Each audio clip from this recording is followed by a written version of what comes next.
Good morning, students. Today I, Dharmendra Singh, am going to teach you class 9th mathematics. Chapter name is triangle. First of all, we must know what is triangle.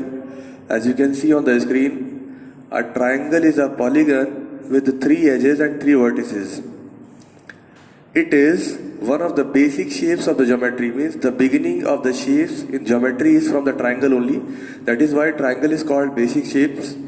A triangle with vertices A and B, C is denoted, and Euclidean geometry, any 3 points, those are non-collinear, form a triangle. Triangle is shown like this, and the vertices are shown with A, B and C, having 3 vertices and 3 edges. The vertices, the corners are called vertices, whereas the segments AB, BC and AC are called the edges. What is a median?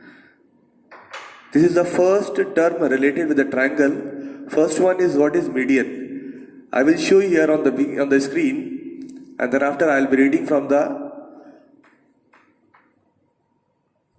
written here. In geometry, a median of a triangle is a line segment joining any vertex to the midpoint of the opposite side, thus bisecting that side.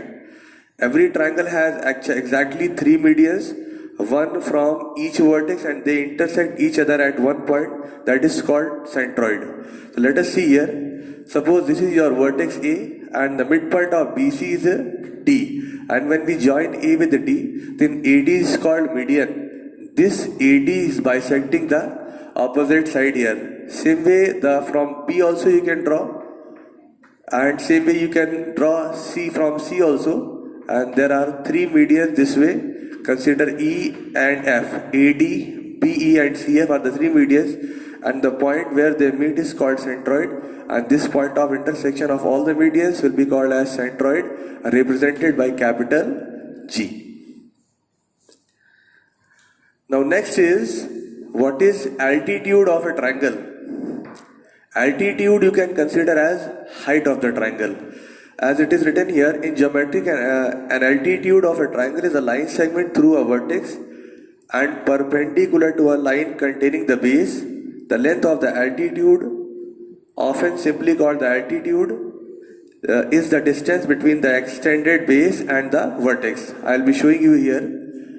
Triangle ABC I have drawn. What is the height of this triangle ABC? So you can draw a perpendicular from vertex A to the opposite side BC. This is perpendicular from A to side BC. Now this is AD. It is only called the altitude or height of the triangle. Same way, there are 3 heights possible, 3 altitudes possible for a triangle. Say as you saw in the medians. So wherever they intersect, this point is called orthocenter. This is called orthocenter. So it is all clear. What is the altitude of a triangle? Altitude of a triangle is height. There are 3 altitudes possible for any triangle, and the point where they intersect each other is called orthocenter. Congruence of a triangles. Next is congruence of triangles. You can see here, 2 triangles are said to be congruent if all their sides and 3 angles are equal. But it is necessary to find all 6 dimensions, hence the congruence of triangles can be evaluated by knowing only 3 values out of 6. The meaning of congruent in mathematics is when the 2 figures are similar to each other based on their shape and size. You can read it here. In simple words, congruence of any triangles is if the 2 triangles are congruent to each other, means they are equal in shape as well as in their size. The triangles will be called as congruent triangles. Clear? So in triangle, as you know, there are 3 edges and 3 vertices. So total there are 6 segments. For congruency, you need only 3 segments. Other 2 will be automatically equal if they are congruent to each other. Conditions for congruence of triangles are, you can see here, total 1, 2, 3, 4 and 5. These are the ways you can make two triangles congruent. I'll be explaining you one by one. The first one is side, side, side. In short, we call it SSS property. Taking an example here, a triangle ABC having all the sides 3, 4 and 5 centimeter, whereas another triangle is PQR also having 3, 4, 5. So as you can see here, in the two triangles, in triangle ABC and triangle PQR, AB is equal to QR, whereas BC is equals to PQ, and the last one is AC is equals to PR. We can see here that in these two triangles, three segments are the sides here. Here also the three segments with those are equal are only sides. That is why the triangle ABC will be congruent to triangle PQR. Correct? This is the symbol of congruency of any two triangles. Now whether we have to check whether ABC is triangle congruent to PQR or any other triangle, naming should be correct here because the corresponding parts are very important to write. You can see AB is equal to QR, so here it is not correct. You have to write it like this, QRP. Now check, AB is equal to QR, AB is equals to QR, BC is equal to QP. So here should be BC is equals to QP, not correct. Then after now it is correct, RQP. So when you write the names of the triangles, it should be 100% correct corresponding parts. I have shown you here, PQR is also wrong, QRP is also wrong. Now RQP is the only one. AB is equals to RQ, BC is equals to PQ and AC is equals to PR. Now the naming of the triangles is 100% correct. So the two triangles have been shown congruent by side, side and side. Now next property is SAS property. Let us see how the two triangles can be made congruent to each other by SAS property. Condition will be shown here. A triangle PQR, triangle DEF. PQ is equal to DS, ES is equal to DR, and angle Q is equal to angle S. You can see here, I have taken three segments in triangle PQR and DES. They are two sides and an angle included between them. That is, after a side there is an angle, then after side is coming. That is why side angle side property can be used, the second one, to make the two triangles congruent. And this will be written like PQR is congruent to DSE by theorem is side angle side. Now the third one is ASA property. Let us see. As you can see the name, ASA means after angle there will be one side, then again will be the angle of the triangle. ABC triangle PQR, this is 60 degree, this is 30 degree, and this is the side, this is 60 degree, this is 30 degree, and this is the side. You can see here angle P is equals to Q, angle C is equals to P, and this side BC is equals to PQ. Between two angles, one side is lying there. That is why the two triangles are congruent by angle side angle property. The triangle's name will be ABC is congruent to triangle PABC will be equal to PQR. You can write here RPQ. Now P should be equal to P.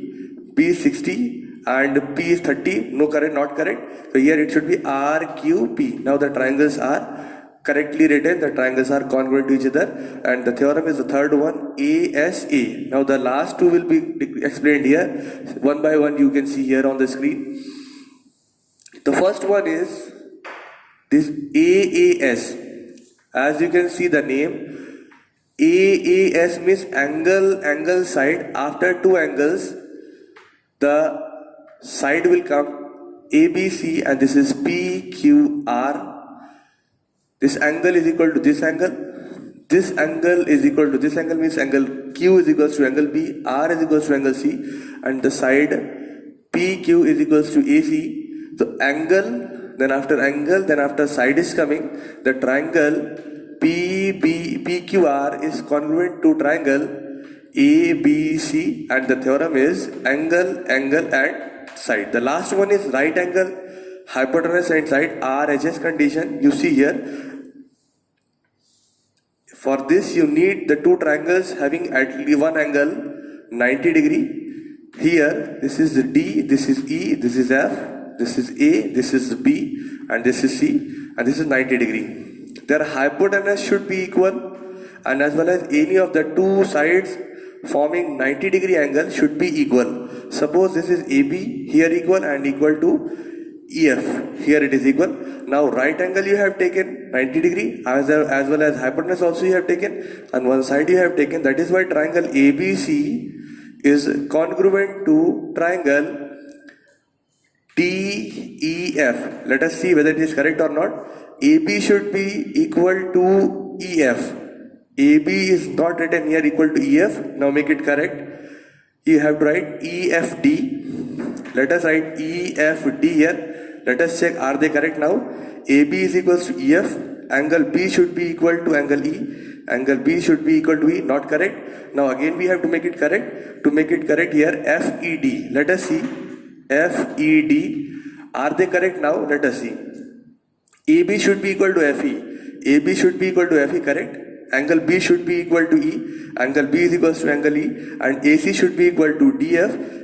AC should be equal to DF, it is correct. Now the triangles are 100% correct and congruent to each other with the help of right angle, hypotenuse, side. Naming of the two triangles is always very important to write correctly. If you are writing wrong, you will not be getting the corresponding parts, correct? So this is all the 5 ways you can make the two triangles congruent to each other. Now the last one is, you can see here CPCT rules in maths. CPCT rules means the full form of CPCT is corresponding parts of congruent triangles. CPCT means for this C corresponding, for this P parts, and for this C congruent, and the last T represents triangles, corresponding parts of congruent triangles. And CTC also, right, means are also congruent, correct? The congruency can be predicted without actually measuring. Congruency can be predicted means for making the two triangles equal in shape and size, you need not to measure the angles and sides. You can do it without actually measuring the sides and angles of a triangle. Different rules of congruency have already been taught, correct? So CPCTC, let us check. As you can see, the two triangles here, I have made the two triangles congruent by AES and RHS condition. What is the CPCT? CPCT means the three segments you have used to make them congruent, they are already equal. But the three segments are still left, whom you can make them equal. So let us see how you can make them equal. The left one is here angle A. Angle A. Now angle A will be equal to which angle of this triangle? So here you see, here it is A, now here it is F. So angle A will be equal to angle F. CPCT C rule. Same way, angle C here should be equal to what? So angle C, if you are writing, so here it is D. So angle C will be equal to angle D by CPCT C rule. And what is left is side BC. So BC side will be equal to what? BC, in place of BC you have written ED here. So BC will be equal to ED, and the rule is CPCT C. So hopefully you are clear with the CPCT C rule. So these always you will use to prove the two triangles congruent, and this is all about the triangles chapter. Thank you, take care, and bye bye.